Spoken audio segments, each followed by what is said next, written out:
Hello, friends. On February 16, 1925, in Kentucky, USA, a rescue team was digging down in hopes of saving a man named Floyd Collins, who had been trapped 55 feet underground. After 140 hours of digging, they finally reached him, but sadly, it was too late, and they couldn't save him. Now, let's go back 18 days to know how Floyd became trapped, and why neither the rescue team nor even his own brother could save him in these 18 days. This event took place about 100 years ago. On January 30th, 1925, in the state of Kentucky, USA, a cave explorer named Floyd Collins entered a cave to explore it. The entrance to the cave was very narrow, so narrow that a person could only crawl through it. The cave was pitch dark, so Floyd carried a lantern as he moved forward. As Floyd ventured deeper into the cave, he reached a point that was nearly impossible for most people to pass because the passage had become so tight. Most visitors would turn back at this point, which is why it was called the turnaround point. To continue deeper into the cave, anyone would have to squeeze through a 9-inch hole. Floyd was determined to reach the farthest point of the cave, so he attempted to squeeze through the hole and started crawling forward. After crawling for some distance, the passage began to widen, and Floyd eventually found himself in a crystal chamber. This was the very chamber that Floyd had been searching for, and his excitement knew no bounds because he believed this discovery would make him rich. Having found the crystal chamber, Floyd started making his way back out of the cave. However, he had to go back through the same narrow path. As he was pulling himself through the tight space, his lantern slipped from his hand and broke, leaving him in complete darkness. Despite being 55 feet underground and stuck in this tight passage, Floyd remained calm because he had faced dark paths like this before. Floyd continued to push his body forward using his feet, when suddenly, a rock dislodged and fell onto his leg. Floyd tried his best to free his leg from the rock's grip, but the stone had become wedged so tightly in the narrow passage that all of his efforts to escape were in vain. Trapped, Floyd began shouting for help, but being so far underground, no one could hear him. The passage he was trapped in was leaking water, and the cold water was flowing beneath him. It was in this desolate and dark cave that Floyd Collins' battle between life and death began. Friends, what happened next to Floyd Collins will send chills down your spine. During the 1920s, there was almost a trend in America to discover underground caves. People would dig up their lands hoping to find a cave, because if a cave was found on someone's property, it could become a tourist attraction. Cave owners would charge people to explore the cave, and the more natural and beautiful the cave was, the more money people were willing to pay to see it. This business was booming at the time in America.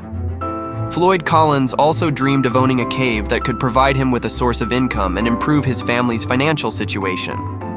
Floyd and his brother dug up their entire field in search of a cave, and by luck, they found one.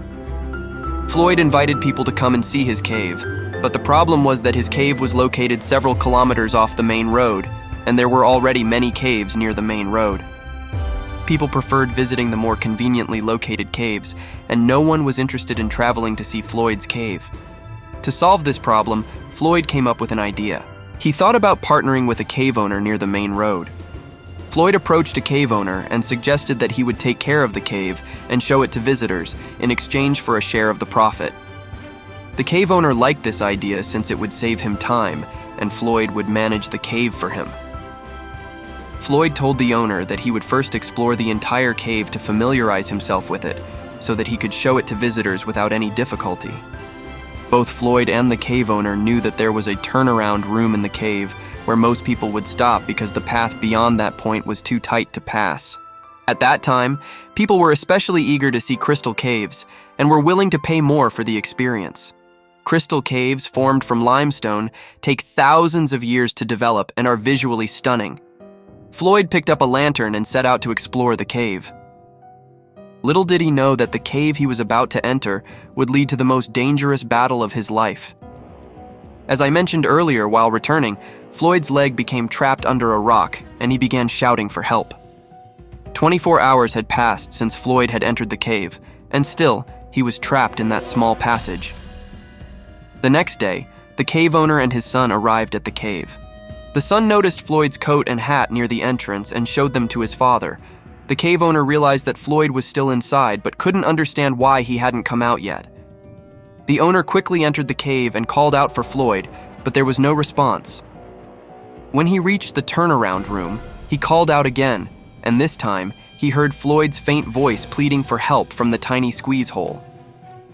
The cave owner immediately informed Floyd's family, and Floyd's brother Homer rushed into the cave to try and rescue him. It took Homer several hours to navigate the tight passage and reach Floyd. He brought Floyd some sandwiches and coffee and assessed the situation to figure out how to free his brother. Homer decided that the only way to get Floyd out was to widen the cave's entrance. He brought a hammer and chisel and returned to the cave, trying to chip away at the walls to make the passage wider. However, this only made things worse as the walls began to crack, and there was a real danger that the entire cave might collapse on top of Floyd. This plan to free Floyd had failed. By now, Floyd had been trapped in the cave for 46 hours. The passage was so tight that he couldn't even turn his body. Homer, overwhelmed by the situation, had lost hope. The cave was located near a highway, and a large crowd had started to gather, curious to see how Floyd would be rescued. While many people wanted to help, the sight of the squeeze hole terrified them, and they backed out. By this point, Floyd had been trapped for 71 hours, and only his brother Homer was brave enough to navigate the 9-inch squeeze hole to reach him. But then, a reporter, eager to get an exclusive story, decided to crawl through the hole and reached Floyd. He interviewed Floyd and then crawled back out to publish the story. The news spread like wildfire, and soon the story became an international sensation. Thousands of people gathered near the cave, eager to witness how Floyd would be rescued. Floyd had been trapped for over 80 hours now. Another plan was made to pull Floyd out using a rope. A pulley system was rigged up, and the rope was tied to Floyd's body to pull him out. But as they tried to pull him free, the rock refused to release Floyd's leg. Amidst the agony, Floyd begged his brother to stop pulling, fearing that his body might be torn in two. This plan also failed.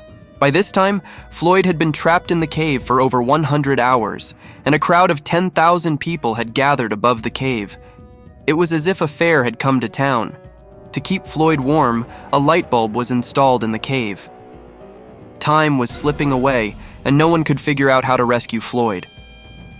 He had been trapped for 115 hours, and his condition was deteriorating rapidly. A rescue team arrived and assessed the situation.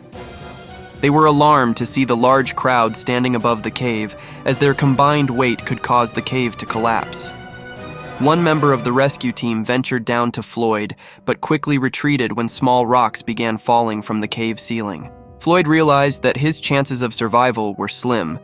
He didn't want to die alone in the cave, so he asked the rescue worker for water. Water was seeping through the cave floor, and Floyd had been drinking it for days. The rescue worker understood that Floyd was trying to trick him into staying in the cave, so he quickly crawled back out. Just as he exited, the cave collapsed, completely sealing Floyd inside. Now, all communication with Floyd was cut off. For days, food had been lowered to him through the squeeze hole, but now even that was impossible. A new plan was devised, to dig down from above the cave and reach Floyd. But how would they dig through the cave roof without causing another collapse? Heavy machinery could have dug quickly, but the vibrations could bring the entire cave down on Floyd. The safer option was to dig by hand, but this would take more time. In the end, they decided to dig by hand, estimating it would take another 30 hours to reach Floyd. The question was, could Floyd survive that long? The light bulb installed to keep Floyd warm was still working. They connected the light bulb's wire to a radio amplifier, and fluctuations in the amplifier indicated that Floyd was still breathing. However, the digging took much longer than expected. By now, Floyd had been trapped for 220 hours. The tunnel that was supposed to take 30 hours to dig had already taken 140 hours, and there was still no way to reach Floyd. Meanwhile, down below, Floyd, starving and weak, continued to fight for his life. But things took a turn for the worse. Floyd had been trapped for 15 days and was still alive.